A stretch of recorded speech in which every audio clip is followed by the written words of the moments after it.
अस्सलाम वालेकुम नाज़रीन गिरामी। प्रतापगढ़ी साहब इमरान प्रतापगढ़ी की पार्लियामेंट में इस तकरीर के बाद मोदी को इस दुनिया में सदारत के लिए, प्राइम मिनिस्टर के लिए रहना ही नहीं चाहिए। जो आज बातें हुई हैं पार्लियामेंट में और जो हम आपके सामने लेके आए हैं, कमाल है, कमाल है, कमाल है, कमाल है। वीडियो को लाइक करें, चैनल को सब्सक्राइब करें, वीडियो को व्हाट्सएप पे जरूर शेयर करें, कमेंट करके बताएं वीडियो कैसी लगी। कहने का मकसद ये कि आप तक हम ये इंडियंस तक हम ये बात पहुंचाना चाह रहे हैं कि भाई आपके साथ क्या हो रहा है और उसको ठीक करने के लिए लोग आवाज़ें उठा रहे हैं। और मोदी साहब इस वक्त ट्रंप के साथ अमेरिका में बैठे तोशे तोड़ रहे हैं, तो इसको कौन भुगत रहा है? सिर्फ इंडियन पॉपुलेशन, इंडियन पीपल, सिर्फ वही इसको भुगत रही है। आइए देखते हैं क्या आंखें खोल दी हैं प्रतापगढ़ी साहब ने।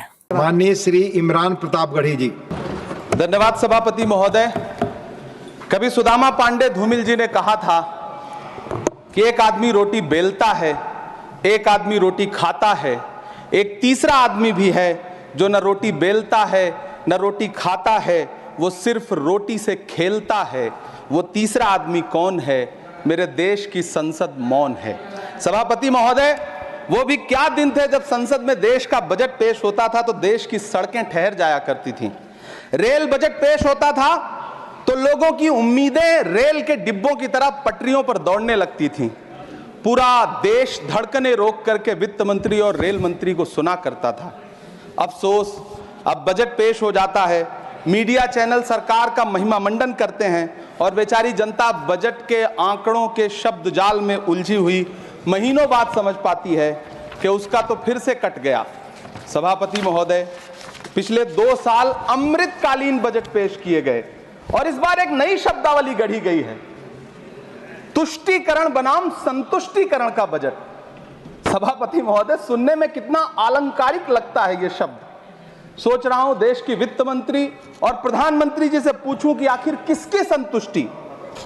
जिस बजट में मनरेगा के लिए 1 रुपए की बढ़ोतरी ना हो, वही पुराना 86,000 करोड़, जबकि पहले ही 9,754 करोड़ का घाटा हो, जिस मनरेगा से करोड़ों मजदूरों के घर में चूल्हा जलता हो, उस मनरेगा में काम करने वाले गरीब मजदूरों के लिए अगर आपके खजाने से 1 रुपया भी इजाफी नहीं निकल सका तो भला कौन संतुष्ट हुआ साहब? इस देश का गरीब मजदूर या आपके उद्योगपति दोस्त?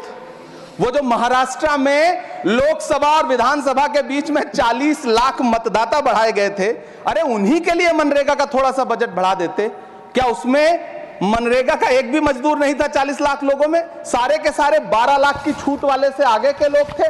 सभापति महोदय, कल जब वित्त मंत्री जी देश की संसद में भाषण दे रही थी तो वहां मुंबई में कोई गरीब इंसान जब अपनी जेब टटोल करके अपनी मोटरसाइकिल में 1 लीटर पेट्रोल भरवा रहा था तो उस पेट्रोल की कीमत थी 103 रुपया प्रति लीटर।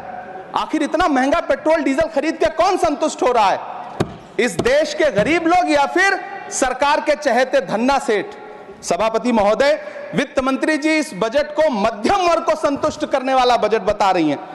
अरे मैडम, हम आप यहां पर बैठे रहते हैं और वहां बाहर इसी दिल्ली में 1 लीटर दूध, चाहे वो अमूल का हो या फिर मदर डेयरी का हो, उसकी कीमत 73 रुपए लीटर है। इतना महंगा बेच करके कौन संतुष्ट हो रहा है?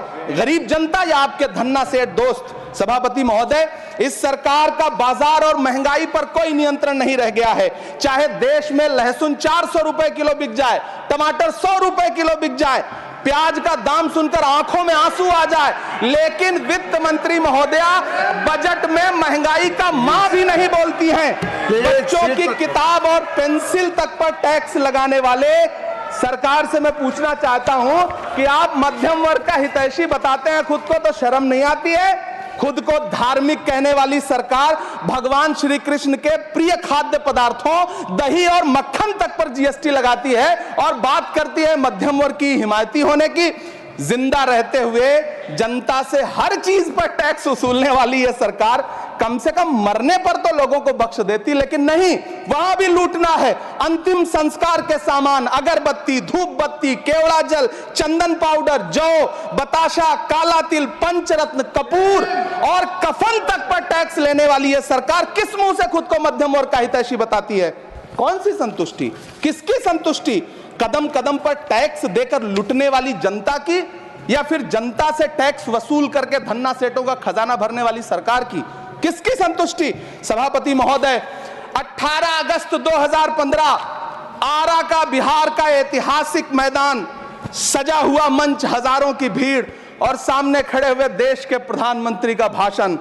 बिहार के भाइयों बहनों, आज मैं बिहार के लिए पैकेज की घोषणा कर रहा हूं। 50,000 करोड़ कर दूं कि ज्यादा कर दूं? अखिलेश भाई, 60,000 करोड़ कर दूं कि ज्यादा कर दूं? 70,000 करोड़ कर दूं कि ज्यादा कर दूं? 80,000 करोड़ कर दूं कि ज्यादा कर दूं? चलो, मैं बिहार को 1.25 लाख करोड़ का पैकेज दे रहा हूं। 10 साल हो गए सभापति महोदय, वही ढाक के 3 पात। बिहार आज भी विकास की बाट जोह रहा है। भाषण आज भी प्रधानमंत्री जी के यूट्यूब चैनल पर सुना जा सकता है। जो झूठ बोल के करता है मुतमईन सबको, वो झूठ बोल के खुद मुतमईन नहीं होता। सभापति महोदय, ये तो राहुल जी का असर है। कौन सा शब्द सर, कौन सा शब्द? झूठ। ठीक है सर, मिथ्या बोल करके, जो मिथ्या बोल के करता है मुतमईन सबको, वो मिथ्या बोल के खुद मुतमईन नहीं होता। ये राहुल जी का असर है। जो मखाना बोर्ड की घोषणा हुई, अखिलेश जी आपको याद होगा, भारत जोड़ो न्याय यात्रा में 30 जनवरी 2024 को बिहार के रंगभूमि मैदान में राहुल गांधी जी का पूर्णिया में भाषण था और उसमें मखाना को लेकर उन्होंने आवाज उठाई थी। यह उनका असर है कि आपको मखाना बोर्ड बनाना पड़ा, वरना तो आप मैखाना बोर्ड बनाने वाले लोग हैं। सभापति महोदय, बिहार को झूठे पैकेज और चुनावी दिलासे देना बंद करिए। आज भी जब कोसी में बाढ़ आती है तो पूरा सीमांचल बर्बाद हो जाता है। मैंने उस तबाही को अपनी आंखों से देखा है। 2016-17 की बाढ़ में अपने इन्हीं हाथों से राहत सामग्री बांटी है मैंने। अगर सच में बिहार के लिए कुछ करना चाहते हैं तो बिहार को बाढ़ से बचाने का प्रबंध करिए। पूर्णिया एयरपोर्ट 10 साल से बाट जो रहा है, घोषणा 2014 में हुई, बन के आज तक तैयार नहीं हुआ। अलीगढ़ मुस्लिम विश्वविद्यालय का किशनगंज सेंटर बजट के अभाव में दम तोड़ता जा रहा है। मैंने पिछले बजट सत्र में भी आवाज उठाई थी। आज फिर वित्त मंत्री जी से अनुरोध करना चाहता हूं, दामन फैला करके, कि अलीगढ़ मुस्लिम विश्वविद्यालय का किशनगंज सेंटर बन जाने दीजिए। आखिर कौन सी नफरत है? यह मुल्क हमारा भी है। इस मुल्क की मिट्टी में हमारा भी खून पसीना शामिल है। हमसे इतनी भी क्या नफरत? रिश्तों की ये नाजुक डोरें तोड़ी थोड़ी जाती हैं। अपनी आंखें दुखती हो तो फोड़ी थोड़ी जाती हैं। सभापति महोदय, अल्पसंख्यक मंत्रालय का बजट काटकर मौलाना आजाद नेशनल फेलोशिप बंद कर देना, प्री मैट्रिक स्कॉलरशिप बंद कर देना, नई मंजिल योजना बंद करना, धरोहर योजना बंद करना। 2024-25 के बजट में माइनॉरिटी मिनिस्ट्री के लिए 3,183 करोड़ रुपए की घोषणा हुई, लेकिन देश को हैरत होगी कि बाद में समीक्षा करके लगभग आधा कर दिया गया, 1,868 करोड़ रुपए। मैं तो सरकार से पूछना है कि कौन संतुष्ट हुआ? इस देश का अल्पसंख्यक संतुष्ट हुआ या आप संतुष्ट हुए? किसका संतुष्टिकरण? सभापति महोदय, मैं प्रधानमंत्री जी से कहना चाहता हूं कि आप ही ने 1 मार्च 2018 को किंग अब्दुल्ला को, जॉर्डन के किंग अब्दुल्ला को मेहमान बना करके इसी दिल्ली में एक कॉन्फ्रेंस में कहा था कि मैं मुसलमानों के एक हाथ में कंप्यूटर और दूसरे हाथ में कुरान देना चाहता हूं। कंप्यूटर देने की बात तो छोड़िए, पढ़ाई के लिए जो स्कॉलरशिप मिल रही थी उसको भी छीन लिया आपने। किसको संतुष्ट करने के लिए? हम समझते हैं इस साजिश को। आप माइनॉरिटी मिनिस्ट्री का बजट काटते काटते एक दिन मिनिस्ट्री को ही बंद कर देना चाहते हैं। वो जहर देता तो सबकी नजर में आ जाता, सो ये किया कि हमें वक्त पर दवाएं न दी। सभापति महोदय, मैं तो वित्त मंत्री जी से पूछना चाहता हूं आपके माध्यम से कि शायद आपको पता ही नहीं है कि गृहस्थी चलाने वाली एक गृहिणी की मुश्किलें क्या क्या होती हैं। आपने कभी सोचा भी नहीं होगा कि जब वो किचन में सब्जी बनाने के लिए कढ़ाई में तेल डालती है तो उसके साथ उसके आंसू भी गिरते हैं। सभापति महोदय, शायद उन्हें पता भी ना हो कि एक छोटी सी गाड़ी और एक छोटे से फ्लैट का EMI भरने के बाद इस देश का एक गरीब इंसान जब अपने बच्चों की फीस भरने के बारे में सोचता है तो उसे कितनी खुशियों का गला घोंटना पड़ता है। शायद उनको पता भी नहीं है कि फसल बेच करके बिटिया की शादी का सपना सजाने वाला किसान जब अपनी फसल बर्बाद देखता है तो कितनी रातें सो भी नहीं पाता है। सभापति महोदय, शायद वो कभी इस पीड़ा को समझ ही नहीं पाएंगी कि परिवार के किसी एक सदस्य को कैंसर जैसी बीमारी हो जाए तो घर और जमीनें गिरवी रख उठती हैं, लेकिन इलाज नहीं हो पाता। सभापति महोदय, इसी देश की संसद में कभी स्वर्गीय सुषमा स्वराज जी ने कहा था कि जब देश की करेंसी गिरती है तब देश की प्रतिष्ठा गिरती है। एक तरफ कोलंबिया जैसा छोटा सा देश और उसके प्रधानमंत्री गुस्तावो पेत्रो खड़े हैं, जो कोलंबिया के नागरिकों को हथकड़ी लगाकर लाने वाले जहाज को अमेरिका बैरंग वापस लौटा दे रहे हैं, और दूसरी तरफ हमारे प्रधानमंत्री जी खड़े हैं जो बेड़ी और हथकड़ी लगा करके लाए गए बेटों के अपमान पर एक शब्द नहीं बोल रहे। सभापति महोदय, मैं इतिहास के पन्ने पलट रहा हूं, मुझे दो किरदार याद आ रहे हैं। एक तरफ निक्सन के 7वें बेड़े की धमकियों के सामने लोहे की तरह अडिग इंदिरा गांधी खड़ी हैं, तो दूसरी तरफ खुद ही नमस्ते ट्रंप का नारा लगाते हुए प्रधानमंत्री जी खड़े हैं। मेरे कानों में सुषमा स्वराज जी की आवाज गूंज रही है। बहुत कम बोलने वाले डॉक्टर मनमोहन सिंह ने बहुत ज्यादा बोलने वाले प्रधानमंत्री जी को जब देश की बागडोर सौंपी थी तो $1.58 का था, आज 85 से 87 के बीच में झूल रहा है। इन दिनों रुपए की अहमियत गिरती है तो न तो देश की प्रतिष्ठा गिरती है, ना प्रधानमंत्री की गरिमा। जिस देश में 80 करोड़ लोगों को 5 किलो राशन के लिए कतारों में लगना पड़ता हो, उस देश में यह सरकार 12 लाख तक के टैक्स न लेने के लिए अपनी पीठ थपथपा रही है। हुकूमत इस कदर आवाम पर एहसान करती है, ये आंखें छीनती है और चश्मे दान करती है। सभापति महोदय, महाराष्ट्र का भिवंडी हो, मालेगांव हो, इचल करंजी हो, यूपी का बनारस हो, मुआयमा हो, मुबारकपुर हो, रांची का छोटा नागपुर हो, बिहार का भागलपुर हो, हर जगह बुनकरों की उम्मीदें तोड़ रही हैं, लेकिन इस सरकार के पास उनके लिए कुछ भी नहीं है। मुरादाबाद का पीतल उद्योग, कानपुर का चमड़ा उद्योग, सहारनपुर का लकड़ी उद्योग, फिरोजाबाद का चूड़ी उद्योग, अलीगढ़ का ताला उद्योग, सब सरकारी प्लानिंग से तबाह हो रहे हैं। इन तमाम के बीच सरकारी सपोर्ट से बस एक उद्योग फल फूल रहा है, नोएडा का नफरत उद्योग। सभापति महोदय, जिस देश में 40 से 45% मेडिकल फैकल्टी की सीट खाली हो, वहां बजट में 75,000 नए मेडिकल सीट्स का ऐलान हो रहा है। सरकार बहादुर, कम से कम इस देश के पढ़े लिखे युवाओं को तो मूर्ख समझना बंद करिए। वो अब तिजारती पहलू निकाल लेता है। पहले 7500 मेडिकल सीट्स बाद में बनाइएगा, पहले जो एम्स में 2161 पद खाली पड़े हैं उनको तो भर दीजिए। वो अब तिजारती पहलू निकाल लेता है, मैं कुछ कहूं तो तराजू निकाल लेता है। मैं इसलिए भी तेरे फन की कद्र करता हूं तो झूठ बोल के आंसू निकाल लेता है। सभापति महोदय, फिर झूठ आया है, मैं उसे मिथ्या कर दे रहा हूं। शायरी में बार बार आ जाता है, क्या करूं महोदय। काश ये बजट, सभापति महोदय, वो एक शब्द मैं मिथ्या कर दे रहा हूं सर, वो एक शब्द को हटा दीजिए। ध्यान रखें, ऐसे जो भी शब्द होंगे आपके वहां। सभापति महोदय, काश ये बजट बीपीएससी के पेपर लीक की शिकायत करने वाले नौजवानों पर बरसती हुई पुलिस के लाठियों पे, जख्मों पर मरहम लगा पाता। सभापति महोदय, पिछले 80 दिन से 70 साल का एक बुजुर्ग एमएसपी की लीगल गारंटी मांगता हुआ आमरण अनशन पे बैठा हुआ है। काश ये बजट किसान नेता जगजीत डल्लेवाल की टूटती हुई सांसों की पीड़ा सुन पाता। काश ये बजट प्रतियोगी परीक्षाओं की तैयारी के लिए दिल्ली, कोटा, पटना, अहमदाबाद जैसे शहरों में, इलाहाबाद जैसे शहरों में किताबों के साथ गल रहे युवाओं के सपनों को जिंदगी दे पाता। काश ये बजट वंदे भारत के सुनहरे विजुअल के बजाय देश की गरीब जनता को कुछ और पैसेंजर ट्रेनें दे पाता। काश ये बजट सीनियर सिटीजन को ट्रेन टिकटों में मिलने वाली रियायतें वापस लौटा पाता, जिनको सरकार ने कोविड के नाम पे छीन लिया था। काश ये बजट किसानों की राह में कीले नहीं बल्कि कालीन बिछाने वाला बन पाता। काश ये बजट सरकारी मालिकों को यह समझा पाता कि नेहरू को कोसने से अर्थव्यवस्था नहीं सुधरेगी, उसके लिए डॉक्टर मनमोहन सिंह साहब की अर्थ नीति अपनानी पड़ेगी। पिछले 11 साल से नेहरू जी को कोस रहे हैं, आखिर कब तक कोसिएगा? थोड़ा पंडित नेहरू जी के बारे में पढ़िए, तब पता चले कि पंडित नेहरू की शख्सियत का नाम है। दुनिया का पहला ऐसा राजनेता जिसने अपनी जिंदगी की आजादी के लिए, देश की आजादी के लिए 3259 दिन अंग्रेजों की जेल में बिताए।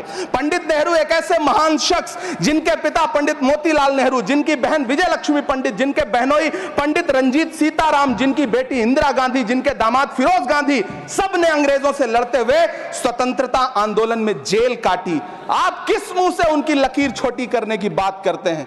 नहीं कर पाइएगा, 7 जन्मों में नहीं कर पाइएगा, क्योंकि जिस्म की मौत कोई मौत नहीं होती है। जिस्म मिट जाने से इंसान नहीं मर जाते, धड़कने रुकने से अरमान नहीं मर जाते, सांसें थम जाने से ऐलान नहीं मर जाते। जिस्म की मौत कोई मौत नहीं होती है। सभापति महोदय, मैं आपके सामने खड़ा होकर के एक बहुत छोटी सी कहानी सुनाना चाहता हूं कि महान बादशाह सिकंदर ने जब यूनान फतेह किया तो जीत का जश्न मनाने के लिए शहर की सड़कों पर निकला। तो उसने देखा कि पूरा शहर तो जश्न मना रहा है, एक फकीर सड़क के किनारे चादर तान के सो रहा है। सिकंदर को गुस्सा आया, घोड़े से उतरा, उस फकीर के पास गया और उसे सोता देख करके उसे जोर की एक लात मारी और लात मार के कहा कि क्यों रे फकीर, मैंने यूनान फतेह कर लिया, लोग जश्न मना रहे हैं और तू सो रहा है। उस फकीर ने उन्नीदी आंखों से सिकंदर को देखा और देख करके कहा कि शहर जीतना बादशाहों का काम है, लेकिन लात मारना तो गधे का काम है। सभापति महोदय, गरीब जनता को लात मारना बंद करिए। ये अमीरों के लिए बनाया गया बजट है, ये निराशाजनक बजट है। हम अमृतकाल सुनते आ रहे थे, ये अमृतकाल इतनी जल्दी समाप्त हो गया कि अब अमृतकाल का कोई नाम तक नहीं लेना चाहता है। इसलिए मैं इस सदन में खड़ा होकर के देश की वित्त मंत्री महोदया से कहना चाहता हूं कि आपने अल्पसंख्यकों के बजट में जो कटौती की है उसको बहाल करिए। आपने मनरेगा को जो स्थिर रखा है उसका घाटा 9,754 करोड़ है, कम से कम उतना बढ़ा करके फिर से उसे बहाल करिए। नौजवानों के लिए रोजगार दीजिए, किसानों को एमएसपी की लीगल गारंटी दीजिए। यही मैं आपसे अपील कर रहा हूं। धन्यवाद सर, आपने इतना जो समय दिया उसके लिए शुक्रिया। तो नाज़रीन गिरामी, प्रतापगढ़ी साहब वाकई ये इस वक्त पूरे मुल्क के लिए इखलास और मुखलिस होकर बात करते हैं, इसमें कोई शक नहीं है। लेकिन यहाँ पर बात जो असल चल रही है ना, वो ये चल रही है कि हो क्या रहा है, ओवरऑल जो मुल्कों में होता है वो हो क्या रहा है। अब देखें, मिसाल के तौर पर जितना भी अवाम से टैक्स को चूसा जा रहा है, इंडिया में, इंडिया की बात कर रहा हूं मैं, जितना भी अवाम से टैक्स को चूसा जा रहा है, एक आप माचिस भी लेते हैं तो टैक्स देते हैं और वो हुकूमत के खजाने में, बैतुल माल में जाता है। एक छोटी सी चीज की मिसाल दी, हर चीज में टैक्स जा रहा है और कई गुना जा रहा है। खासकर आप कोल्ड ड्रिंक्स दे लें, आप पेप्सी और कोक को देख लें, भाई आपको कोक, एक रेगुलर कोक की बोतल या टिन पैक आपको 30 रुपए में, 40 रुपए में, 30-40 नहीं, मैं भूल रहा हूँ, मिसाल के तौर पर के 10 रुपए में आपको कंपनी देती है। आप उसको कितने का बेच रहे हैं इस वक्त? तो ये मसला है। अब फिर वो चूस के जब पहुंचता है पैसा अवाम का जो स्टेट बैंक में, स्टेट बैंक से फिर जो तकसीम होती है कि इसको फला जगह पर लगाया जाए, फिर वहाँ पर जो मुराआत फैसिलिटीज़ दी जाती हैं, सफ़र के लिए खुसूसी तैयारे दिए जाते हैं, आला हुकूमती ओहदेदार सरकारी दौरों के लिए खुसूसी तैयारों और हेलीकॉप्टरों का इस्तेमाल करते हैं, जिससे अवामी पैसे का बड़ा खर्च होता है। जैसे इस वक्त मोदी जी गए हुए हैं अमेरिका, स्पेशल जो है वो एयरलाइन में गए होंगे और अपने साथ एक मजमा लेके गए हैं, खर्चा ही खर्चा है। इंडिया की आवाम है, कमाने वाले मौजूद हैं कमाने वाले मौजूद हैं, चलते रहो। गैर मुल्की दौरे, अब आपको गैर मुल्की दौरे करना ममनू नहीं है, आप इतने खर्चे ज़ाय करते हैं, ये मसला है कि सियासतदान और सरकारी अफसरान अक्सर गैर मुल्की दौरे गैर ज़रूरी करते हैं, फैमिली साथ लेके जानी है, जो सरकारी ख़जाने पर बोझ होते हैं। ये वजह है असल में वो 86,000 करोड़ से 1 रुपया भी नहीं बढ़ सका। जी हाँ, अब मोदी साहब जब इन अफसरों को ये फैसिलिटीज़ नहीं देते तो फिर मोदी साहब के सर पे लगते हैं, आप समझ जाएं। तनख्वाहों में इजाफा, अब जब महंगाई बढ़ेगी तो अफसरान तो करप्शन करेंगे, उस करप्शन को रोकने के लिए तनख्वाहें बढ़ाते हैं। तनख्वाहें तो इतनी बढ़ती नहीं, करप्शन भी रहता है, तनख्वाहें भी बढ़ती हैं, बजट नहीं बढ़ता। ओहो, क्या हो रहा है। अच्छा, तो आला ओहदेदारों को भारी तनख्वाहों के अलावा मुख्तलिफ मुराद और अलाउंसेस दिए जाते हैं, जैसे कि रिहाइश, गाड़ियाँ और दीगर सहूलियात। मैं तो ना करूं भाई ऐसे काम। तनख्वाहों में इजाफा भी किया जाता है। सरकारी रिहाइश गाहों की तज़यीन और आराइश, बहुत बड़ा खर्चा है ये कि सरकारी रिहाइश गाहों की तज़यीन और आराइश पर जो है भारी रकम खर्च कर की जाती है, जो अवामी पैसे का ज़ाया। आप इसी पार्लियामेंट को देखो कैसे अजीब अजीब कुर्सियां और वो टेबल्स रखे हुए हैं। सरकारी तकरीबात और इस्तकबालियों पर गैर ज़रूरी अखराजात किए जाते हैं जो अवामी फंड्स से पूरे किए जाते हैं, जैसे कि ये 15 अगस्त को करते हैं। ख़ानदान के अफराद की तकर्रुरी, सियासतदान और आला अफसरान अपने ख़ानदान के अफराद को सरकारी अहदेदारों पर फैज करते हैं, जो अकरबा परवरी की मिसाल है। और फिर चोर रास्ते भी पता होते हैं कि कैसे पैसे को फुंग कर देना है। इसी तरह कैंट के अंदर दादा भी फौजी था, बाप भी फौजी था, अब बहन भाई भी सारे वहीं पे हैं। जी हाँ, पुश्त दर पुश्त कब्जा। तो वो चीज़ नहीं रहती जो एक बंदा बाहर से जज्बा लेके अंदर दाखिल होता है कैंट में, वो चीज़ नहीं रहती। आगे चलें। सरकारी वसाइल का ज़ाती इस्तेमाल, सरकारी वसाइल जैसे कि दफातर अमला और दीगर सहूलियात का ज़ाती कामों के लिए इस्तेमाल किया जाता है। मैं कहता हूँ कि यार ये बहुत मुश्किल काम है। मोदी साहब, टाइम क़यामत तक है, इंडिया में खुशहाली नहीं आएगी इस तरह। चलो अभी मैं तो अगले टॉपिक पे आ रहा हूँ ना, जो इलेक्ट्रिसिटी वाले टॉपिक पे आ रहा हूँ ना, कि मोदी साहब जो मेड इन इंडिया का नारा लगाते हैं, मेड इन इंडिया। अब अरे भाई, मेड इन इंडिया बनने के लिए जो इस वक्त मौजूदा गैगा हार्ट्स, आपके गैगा बाइट्स या जितने भी मेगा हार्ट्स आपकी इलेक्ट्रिसिटी पैदा हो रही है, उससे भी लोड शेडिंग है। और आप इस चक्कर में है कि पूरी दुनिया का पानी वहीं रोक दें, पाकिस्तान का, बांग्लादेश का, नेपाल का, फलां का, चाइना का भी। तो उससे भी आपका काम नहीं होने वाला मेड इन इंडिया बनने के लिए। मेड इन इंडिया बनने के लिए आपको टोकामैक जो आपका इंडिया में प्रोसेस में है उसको पूरा करना पड़ेगा, जो कि चाइना ने पूरा कर लिया है। इलेक्ट्रिसिटी बुनियादी ज़रूरत वो आपके पास नहीं है, क्योंकि आपकी पॉपुलेशन 150 करोड़ है, आपके पास नहीं है, वो पूरी नहीं हो सकती। तो मेड इन इंडिया छोड़ दें मेहरबानी। प्रोटोकॉल और सिक्योरिटी, सियासतदानों और आला अफसरान के लिए भारी प्रोटोकॉल और सिक्योरिटी इंतजाम किए जाते हैं जो अवामी पैसे का से पूरे होते हैं। ये मिसालें हैं सारी की सारी कि अवाम के पैसे के साथ होता क्या है। इसके बरक्स इलेक्ट्रिसिटी से, गैस के बिलों से और पानी के बिलों से ये तो मजबूर हैं, देंगे।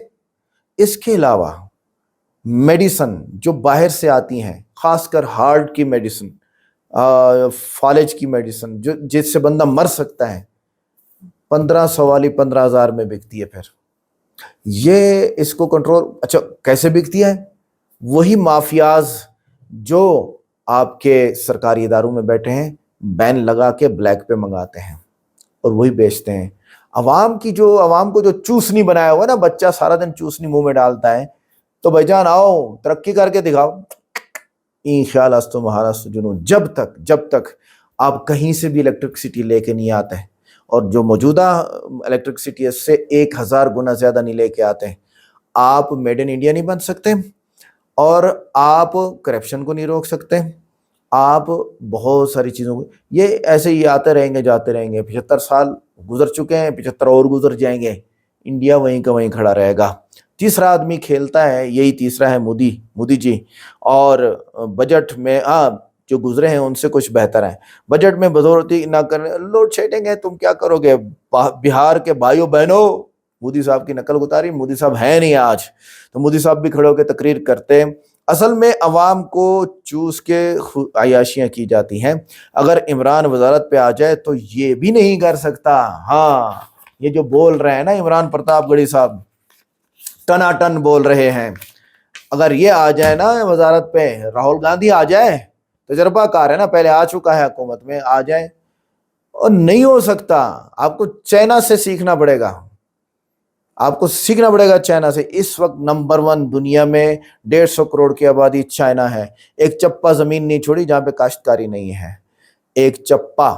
बिजली बना डाली, हर घर में इंडस्ट्री बनाई और उसको बेचने का सिस्टम बनाया। टैक्स फ्री बिजली, tax free roads, tax free train सस्ते कर दिए। इतनी पॉपुलेशन कहाँ जाएगी? ये ऐसे बिलकते बिलकते मर जाएंगे। उन्होंने ये नहीं सोचा, इंडिया में यही है, सारे सिसकते मर जाएंगे। ट्रेन पे आप देखें कैसे सफर होता है, ये डेली कैसे सफर होता है मेरे भाई, कितने लोग ट्रेन के नीचे आके मर जाते हैं। ये तरक्की नहीं है। आप बहुत दूर बैठे हैं, आप बातें करना बंद करिए प्लीज। मिलते हैं नेक्स्ट वीडियो में। अस्सलाम वालेकुम।